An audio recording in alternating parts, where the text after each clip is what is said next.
What's the one illness, big or small, that you would erase from the world with a snap of your fingers if you could? Is it cancer? Alzheimer's? Maybe something smaller like the chronic back pain that never quite goes away? Or perhaps just a common cold that, without fail, shows up on the first day of your long-awaited vacation?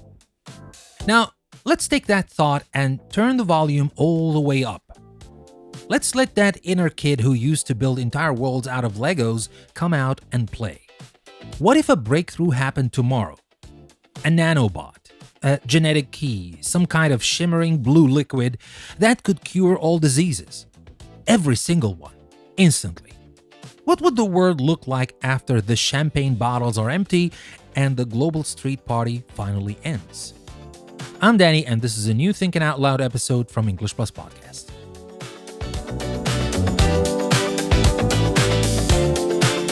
First, let's just sit with the beauty of it.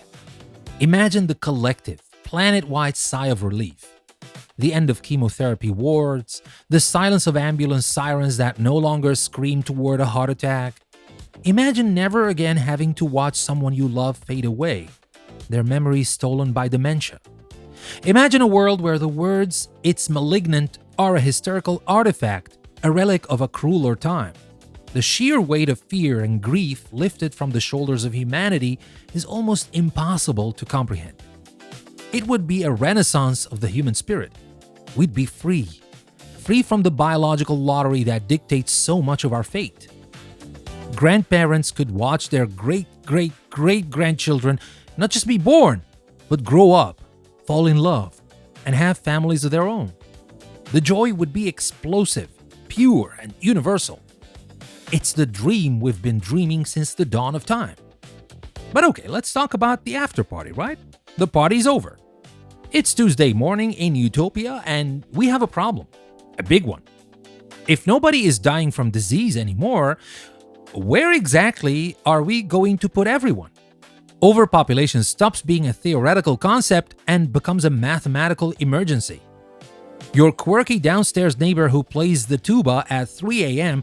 isn't just a temporary nuisance. He might be your neighbor for the next 250 years.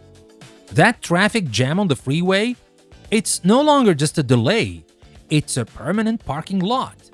This paradise starts to raise some seriously uncomfortable questions. Do we need a license to have a child? Is there a lottery system? Who gets to decide who can and cannot procreate in a world where every birth adds to a permanent head count? The dream of eternal health suddenly comes with some terrifyingly complicated paperwork. Well, this is where it gets really weird.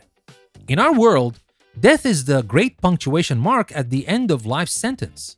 And most of the time, disease is what writes it. In this new world, what does the end look like? Death would become almost exclusively the result of accidents, violence, or choice. What would dying of old age even mean? Would our bodies just slowly degrade like a classic car?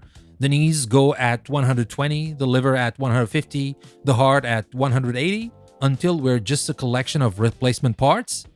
Or would we simply reach a point, say at age 200, having seen and done it all, and decide, you know what, I'm good. I've seen the flying cars, I've tried the Martian cuisine, I'm ready to check out. Well, this introduces the staggering concept of elective death becoming a normal, even expected part of life's journey. How would that change the value we place on life itself? Now, let's talk about love and relationships. If forever suddenly means the next 3 centuries, does the promise of "till death do us part" start to sound less like a romantic vow and more like a life sentence? The 7-year itch might become the 70-year continental drift. The person you were at 25 is practically a different species from who you will be at 125. Can one relationship truly sustain that much change? It's funny to think about, but it's also a profound question about personal growth. Would society adapt? Maybe we'd have 50-year marriage contracts with an option to renew. Maybe the whole concept of a single soulmate would be replaced by the idea of having several significant life partners who are perfect for different eras of your one long existence. And what about work? What about purpose? The idea of retiring at 65 when you're barely a third of the way through your life is laughable. What would you do with all that time? Would you have 5 or 6 completely different careers? A doctor for 40 years, then a poet, then a deep-sea welder, then a professional cat cuddler? It sounds cool. But what about the motivation? So much of our drive, our ambition, comes from the ticking clock. Life is short, we say. I have to make my mark. But if life is incredibly long, does that urgency evaporate? Does procrastination become a global pastime? We might cure all diseases only to find ourselves facing a new epidemic, a profound, soul-crushing boredom. Is a finite existence the secret ingredient that gives our actions weight and our lives meaning? Well, this one is a little heavier. Think about our greatest art, our most moving music, our deepest literature. So much of it is born from the crucible of suffering. Our compassion, our empathy, our ability to connect with each other is forged in the shared fire of knowing that life is fragile and heartbreak is real. When we see someone in pain, we feel for them because we know that pain. We know what it is to be vulnerable. If we eliminate disease, one of the greatest sources of suffering and vulnerability, do we inadvertently sand down the rough edges of our humanity that allow us to grip onto each other? If life becomes too perfect, too painless, do we risk becoming shallow? Do we lose the very thing that makes us kind? And here's the final terrifying question. Who gets this cure? Is it like clean water and fresh air, a fundamental right for every human being on the planet? Or is it like a penthouse apartment and a private jet, the ultimate luxury item, available only to the highest bidder? Imagine a world where the wealthy are not just richer, but are functionally immortal. A world where the global elite live in sanitized towers, forever young and healthy, while outside the walls, the rest of humanity still lives and dies by the old rules of biology. The gap between the haves and have-nots would no longer be about money. It would be a chasm between mortals and gods. It's hard to imagine a more potent recipe for resentment and revolution. This is all, of course, a wild game of make-believe.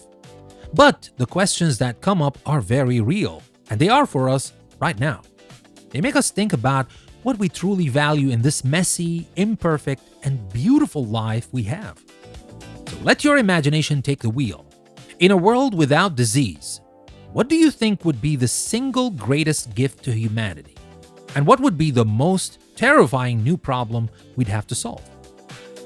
What part of our humanity do you think we'd risk losing in the pursuit of a perfect life?